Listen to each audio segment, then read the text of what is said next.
ఏం జరిగిందంటే ఈయనకి జాండిల్స్ అయినాయి. వచ్చిందండి వయ్యారి. తీసుకెళ్ళిన ఇమేజ్ హాస్పిటల్ అని అమీర్పేటలో ఉంటుందండి, ఇప్పుడు కూడా ఉంది ఇమేజ్ హాస్పిటల్. తీసినప్పుడు వాళ్ళు అంటున్న మాట ఏంటంటే జాండిల్స్ అయినాయి, నెత్తికెక్కినాయి, కిడ్నీలోకి వెళ్ళిపోయినాయి, 600 షుగర్ ఉంది, ఈయన బతకలేదని చెప్తున్నారు.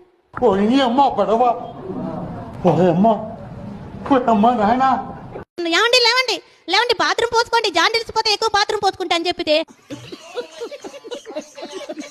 లేచి ఇట్లా చూసి కళ్ళన్నీ దాలేశారు.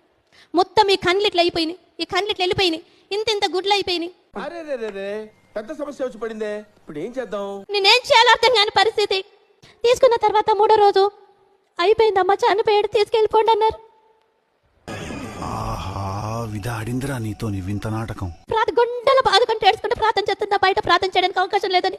మెల్లగా ఒక స్వరం వినపడుతున్నది, నాకు ఒక స్వరం వినపడుతున్నది, నువ్వు భయపడకు, 4 గంటల్లో ఆయన బతికిస్తానని. దేవునికి స్తోత్రం కలుగునుగా.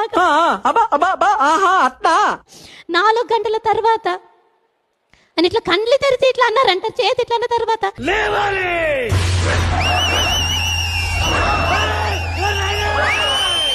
గబుక్కున ఉన్న పేషెంట్, పోలీసు వాళ్ళు, డాక్టర్స్, ఉన్న పేషెంట్లు, అక్కడ ఉన్న వాళ్ళు మొత్తం స్టాఫ్ అందరు కలిసి ఒక దగ్గరకు వచ్చేసారు.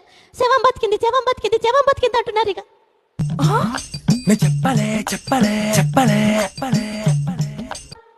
నువ్వు భయపడకు, 4 గంటల్లో బతుకుతారని చెప్పేవయ్యా, నువ్వు బతికించేవయ్యా. ఎవరురా నువ్వు? ఇంత టాలెంటెడ్ ఉన్నావు.